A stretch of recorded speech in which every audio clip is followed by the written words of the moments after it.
ગઈકાલે એક સમાચારની ગુજરાતમાં ખૂબ ચર્ચા થઈ અને એ સમાચાર મેહુલ બોગરાના હતા, જેમાં સુરતના એડવોકેટ અને એક્ટિવિસ્ટ મેહુલ બોગરા સામે ફરિયાદ થઈ. કોર્ટે એ ફરિયાદ રદ કરવાની ના પાડી દીધી અને કડક શબ્દોમાં સંભળાવતા એવું કહ્યું કે તમે પોલીસ વિભાગની પાછળ પડી ગયા છો. જ્યારે દેશથી પણ એવા જ કંઈક સમાચાર આવ્યા, જે ફેમસ યુટ્યુબર છે, તમે બધા જ ઓળખતા હશો ધ્રુવ રાઠીને પણ કોર્ટે કડક શબ્દમાં કહી દીધું કે તમને અભિવ્યક્તિનો અધિકાર છે, પણ એ પણની આગળ શું હતું એની વાત કરવી છે. નમસ્કાર, આપની સાથે હું છું પાયલ રાઠોડ.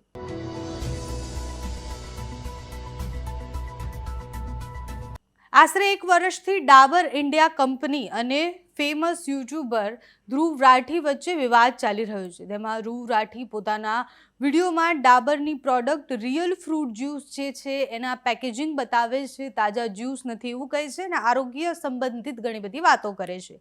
જે વિવાદનો અંત 18 જૂને આવી ગયો છે. સુનાવણી દરમિયાન બંને પક્ષોએ રિયલ ફ્રૂટ જ્યુસના પેકેજિંગને વિડીયોમાંથી બ્લર કરી નાખવા અને હટાવવા માટે સહેમતિ જતાવી છે. જસ્ટિસ કૃષ્ણ રાવની સિંગલ જજની બેન્ચે કહ્યું કે ધ્રુવ રાઠી તેમના વિડીયોમાં બતાવેલ રિયલ ફ્રૂટ જ્યુસ છે એને બ્લર કરી દે, એનું ફોટો અને એનું પેકેજિંગ છે બ્લર કરી દે. ધ્રુવ રાઠી અને ડાબર કંપની બંને આ વાત પર સહેમત થઈ. કોર્ટે કહ્યું કે રાઠીને પણ અભિવ્યક્તિનો અધિકાર છે, જો કે તેઓ નિષ્પક્ષ થઈ અને ટિપ્પણી કરવી જોઈએ. એમને નિષ્પક્ષ થઈને વિડીયો બનાવવો જોઈએ. કંપનીના ઉત્પાદન અને એ જે લોગો અને ટ્રેડમાર્ક છે એ ન બતાવવું જોઈએ. કોર્ટે કહ્યું કે બંને સહેમતિ આપી છે. ધ્રુવ રાઠી તેના વિડીયોમાંથી પ્રોડક્ટનો જે પ્રચાર છે હટાવી દેશે અને વિડીયોમાં જ્યાં પણ રિયલ ફ્રૂટ જ્યુસ દેખાય છે એ ભાગ બ્લર કરશે, કાં તો એ વિડીયોમાંથી કાઢી દેશે. કંપનીના ટ્રેડમાર્ક અને કોપીરાઇટ કન્ટેન્ટ લેબલ પેકેજિંગ જે દેખાઈ રહ્યું છે એ કાઢવો પડશે. બંને પક્ષ એ વાત પર સહેમત થયા અને મુદતમાં કોઈ જ ફાયદો નથી તેની બંનેની સહમતિથી મામલો બંધ કરી દેવામાં આવ્યો કે આગળ હવે આ મામલો ન વધારવો જોઈએ. સાથે જ કોર્ટે કડકાઈથી કહી દીધું કે હવે તમે લક્ષ્મણ રેખા પાર કરી દીધી છે, કારણ કે આની પહેલાં પણ જ્યારે આ વિવાદની સુનાવણીઓ થઈ રહી હતી ત્યારે પણ આવા જ કંઈક વાદ વિવાદો થયા હતા. મેહુલ બોગરાની વાત કરીએ, જેની આપણે ઉપર વાત કરી, એ કેસમાં પણ કંઈક આવું જ થયું. સુરતના એડવોકેટ અને એક્ટિવિસ્ટ મેહુલ બોગરા સામે ભલાભાઈ દેસાઈ નામના લોકરક્ષક એ ફરિયાદ કરી અને સુરતના પૂના પોલીસ સ્ટેશનમાં આ ફરિયાદ નોંધવામાં આવી હતી. ફરિયાદીએ પોતાની ફરિયાદમાં જણાવ્યું હતું કે સુરત મુકામે તેમની ફરજના સ્થળે એક ગાડી ઉપર કાળી ફિલ્મ લગાવેલી હતી.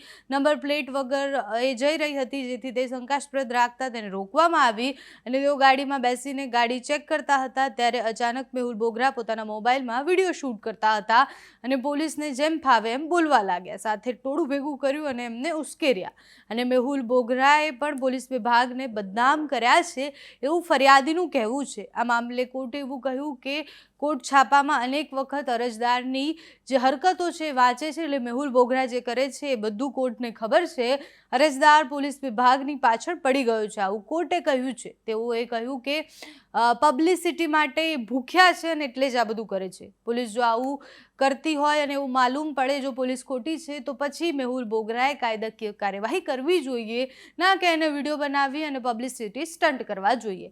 કોર્ટના આ શબ્દો છે. કોર્ટે જે ધ્રુવ રાઠી માટે કહ્યું એ અને મેહુલ બોગરા માટે કહ્યું, બંનેમાં કોઈ ઝાઝો તફાવત નથી. એટલે બંને કમ્પેર કરીને તમને બતાવતા હતા કે જ્યારે કોઈ વિડીયો બનાવવામાં આવે છે ત્યારે કોઈ પણ લોકોને કે કોઈ પણ કંપનીને ટાર્ગેટ કરીને કે કહેવામાં આવે ત્યારે કોર્ટ આ પ્રકારના નિવેદન આપતી હોય છે પોતાની પ્રસિદ્ધિ માટે. જ્યારે આવું કરવામાં આવે ત્યારે કોર્ટે આમની સામે કડક પગલાં લેવા પડે છે અને કોર્ટે મેહુલ બોગરાની જે અરજી હતી જે એ પણ ફગાવી દીધી છે કે આ જે છે ફરિયાદ એ રદ કરવામાં નહીં આવે.